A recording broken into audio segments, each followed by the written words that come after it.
Hello and welcome to Broughton Chats. I'm Sarah Broughton, principal of Broughton Architecture, Urban Design, and Interior Design. And I'm so excited today to have Lissa Ballinger with me. Hi, Lissa. Hi, Sarah. Thank you so much for having me. Thanks for being here. Are you in Aspen? I am in Aspen. I'm actually right now in the Pepke Gallery, which is why I have such a beautiful display behind me on campus at the Aspen Institute.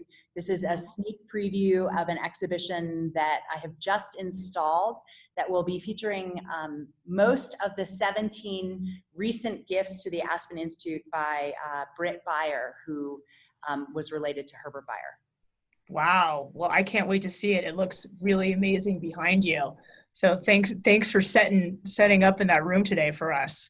Yeah. Well, Lissa, we've known each other for years. I think we both have been in Aspen almost around the same amount of time. And that's where I'd really like to start.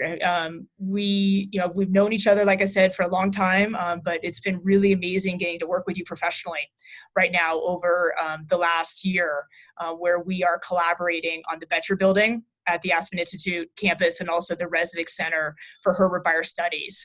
So some really exciting opportunities to really highlight the amazing Bauhaus collection that we're honored to have here in Aspen and your amazing depth of experience on that subject matter. So thank you for that collaboration. But before we jump into that, I really want to start with your background and your connection to Aspen. You went to Columbia University Art Administration Master's Program, where you wrote a thesis on visual arts in Aspen. And I'm just so curious to know why you chose that subject. And could you give us a really brief overview of that thesis? It was really fun, actually, to revisit the thesis. I actually dug it out this morning and looked at it because I have not looked at it since 2004. And really what happened was I had, after graduating from college, I'd traveled all over, including I spent a year actually traveling around the world, and really determined that I wanted to eventually settle in a mountain town. And I lived in Telluride, I lived in Tahoe, I lived sort of all over, and determined that I wanted to land in Aspen. And fortuitously, my parents actually moved here in 1997, to Aspen in 1997. So while I was in New York, I had the most wonderful experience in my graduate studies. I loved my graduate program, but I always knew that I was going to commit career suicide and move back to the mountains. If you are going to commit career suicide and move back to the mountains, the only place, as far as I'm concerned, that has the cultural offerings in the world, and I really do mean in the world, is Aspen. It is such an extraordinary place. So understanding— I echo that, Lissa. Yeah. So when I decided that I really wanted to plant roots here and this is where I wanted to be, I thought that there was no better subject for my thesis than to actually take the opportunity to dive in and really understand the visual art scene here. So I moved back for the summer. I actually moved in with my parents. I worked at Anderson Ranch, actually. I did a part-time job at Anderson Ranch. I worked at the Pine Creek Cookhouse, and I wrote my thesis. And it was specifically about the visual arts in Aspen. And it was also fortuitous timing because Dean Sobel had just come out with his book, which I would recommend everyone to get and to read, which was called Art Forward, The Avant-Garde in Aspen. Sorry, it was called 1 Hour Ahead, The Avant-Garde in Aspen, 1945 to 2004. And so he sort of explored the visual arts history in Aspen. And I wanted to take it a step forward and talk about in my thesis what was happening in the visual arts scene at that particular moment and where I thought it was headed. And it really had to do with the influx of second homeowners in Aspen and that sort of relationship and how much that had either changed the art scene in Aspen from the history, which of course gets into Bauhaus and then gets into John Powers. I mean, the history of the visual arts in Aspen is one of the most compelling histories, as Sarah knows. I'm so passionate about it. And so there's so much depth to the history, but then how is that informing what was happening at that moment in 2004, and where did I predict it was going to go in the future? So that was really the basis of my thesis, and that's all I'm going to say. You're going to have to read my thesis to find out exactly what I said. Can't wait. Well, we're so lucky to have you, and there's multiple organizations that are really benefiting from your background and your your strategy and your inspiration. And so, currently you are at, like we said, the Aspen Institute. You're the curator there, which is very exciting. Also the curator at Art+B, which is also something that is very important to our Valley. And recently you accepted a job with Anderson Ranch as director of exhibits and sales. So congratulations about that. It's a nice, well-rounded collection of people and collectors and artists that you get to really impact, Lissa. So they're all really lucky to have you. I'm so lucky to be working with 3 fantastic arts organizations. So diverse, and I think they all complement each other. I love the fact that there's no competition with the organizations, and they are all doing incredibly different, diverse activities. We had the pleasure, we took our studio on a tour with you last summer, and it was your Bauhaus tour of the Aspen Institute campus. And I was blown away by your depth of knowledge and your passion for the subject matter. And I'm just really interested in speaking with you about the adversity that we have going on right now and what you think is relevant about the Bauhaus movement to today. One of the things, so last year we celebrated, you sort of alluded to this, but last year was the centennial celebration of the Bauhaus. So we did a huge Valley-wide collaboration with arts organizations, for-profits, nonprofits, celebrating the Bauhaus. And the relevance of the Bauhaus to me is so particularly interesting right now, because the tenets of the Bauhaus include creativity, experimentation, lack of imitation, all of these things that are really important to us right now. And I think that the tenets of the Bauhaus, one of the reasons why it had such resonance 100 years ago and today, and why we really chose to focus on it, is that the basic principle is that it's not a style to be imitated, it is a solution to a problem. So when the Bauhaus, I feel like, is interpreted most accurately, it's looking at the design or the problems of the day, whether they're design or otherwise, and how we approach those particular issues today with accessibility in mind and functionality and all these really efficiency, these simple solutions. Inclusivity. So, I mean, what an interesting topic right now. Yep. And like a lack of hierarchy, which is also such a pertinent issue today. So one of the things, and why the Bauhaus resonates with me so much even today, is that it's not about a particular style that should be imitated, as a lot of people, I think, sort of misunderstand it to be, but it's actually about a fundamental principle and ethos that is, I refer to it all the time. And actually thinking this morning, I was thinking about how much it still affects every single aspect of my work, trying not to be imitative. And that's so reflective of your architecture as well. I know that your architecture has tremendous Bauhaus influence in it, but trying not to be imitative, to encourage creativity and expression and experimentation. Those are things that are all very important. And also the Bauhaus is absolutely fundamentally interested in collaboration and inclusivity, as you said. So those are things that are also really valid. That's amazing. And I feel so lucky to have that amazing collection on the campus, and honored to be working on those 2 projects in collaboration with you and a lot of your colleagues.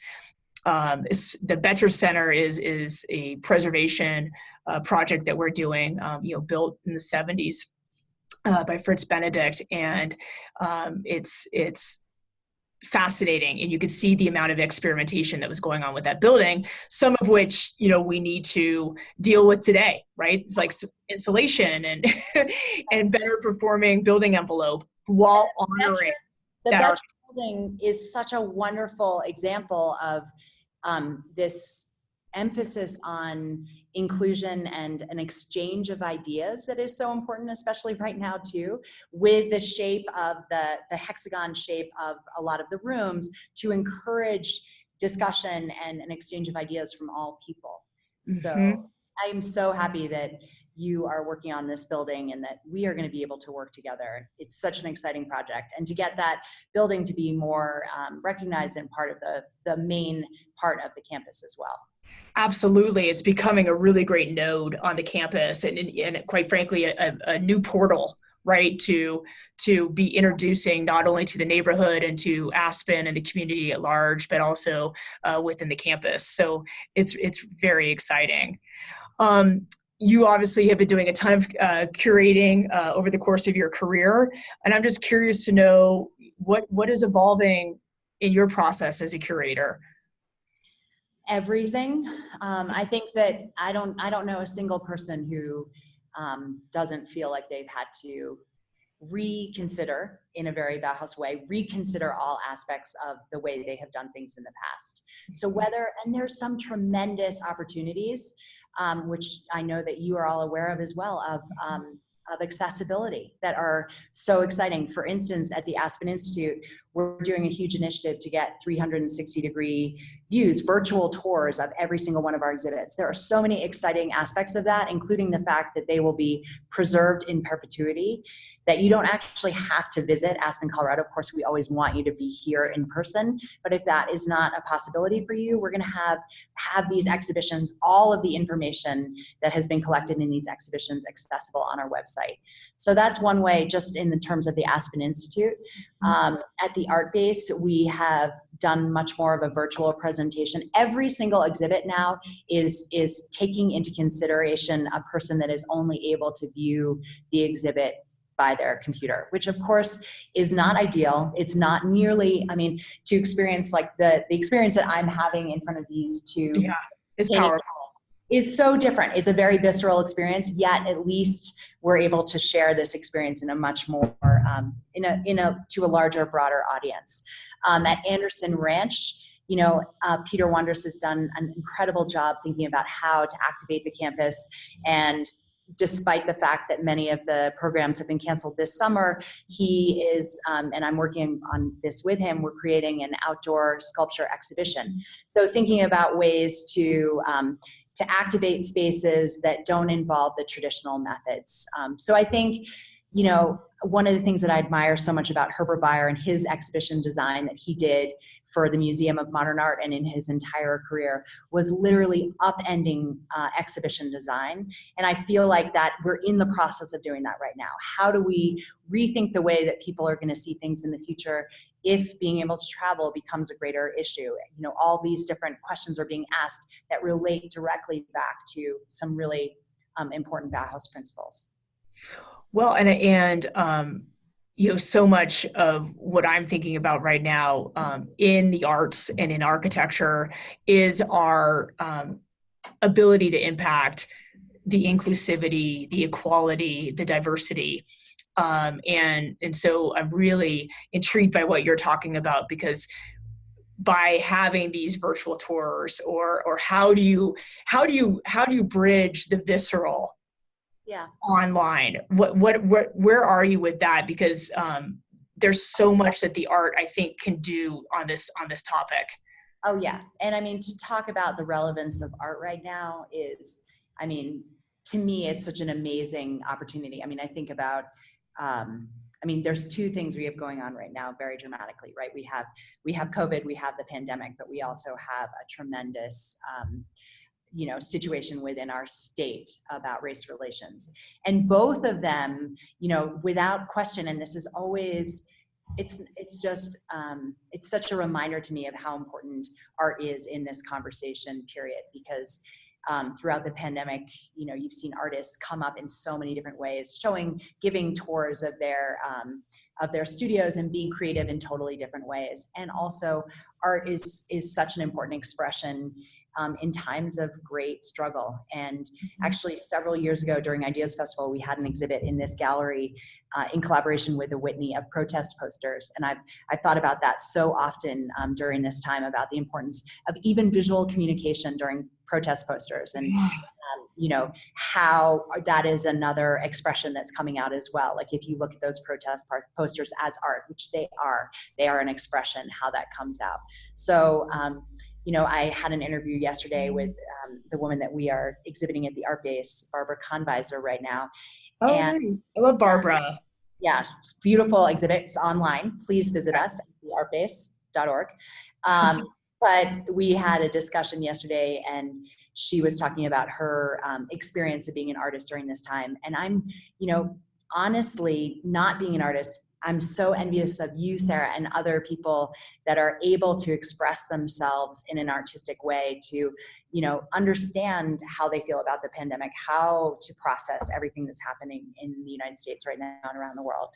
So, yeah, I don't know if that answered your question, but it's— No, it does. There's so many more that I have, and it is. I'm thinking back even on Shepard Fairey's, the Hope poster with Obama, and how powerful that was, and still is, and so and even the mural that was created of George Floyd that has become this sort of iconic image that sort of is one of the first thing that comes to mind. Like, when I think about what's happening right now, of course, there's images, the horrible images that are coming to mind of fires and violence, etc. But the art really resonates throughout as well. How are you staying creative right now?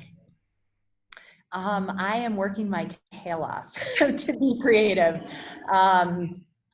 I wish that I had it, and that is actually a goal of mine, is to find a creative outlet, because really my creativity is expressed through helping sort of envision and helping come to fruition other people's, like this sculptural garden that we're going to be doing at Anderson Ranch, or curating Barbara Convisor's show at the Art Base, or curating this exhibit in the Pepke Gallery. So I guess that is absolutely a creative outlet that I love so much. It's such a joy and a pleasure and a gift for me to be able to do. But well, I've really enjoyed even starting to talk about how you're going to be curating the Betcher building, right? And even just getting into the archives of work that you have at the Aspen Institute, and the opportunities there, like you said, in such a unique forum, and how art can really help stimulate the conversations that are going to be occurring in that building.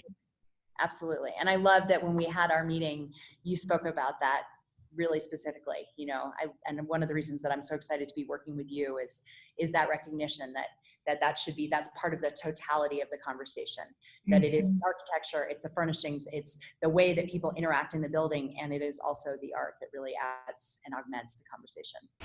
That's great. Well, Lissa, thank you so much for your time today. I just admire you so much, and love our relationship. So thanks for giving your time, and can't wait to see what's next. I mean, it's so exciting, and I can't wait to walk through the exhibit that's right behind you. Thank you. And I so look forward to working with you at the Betcher building as well.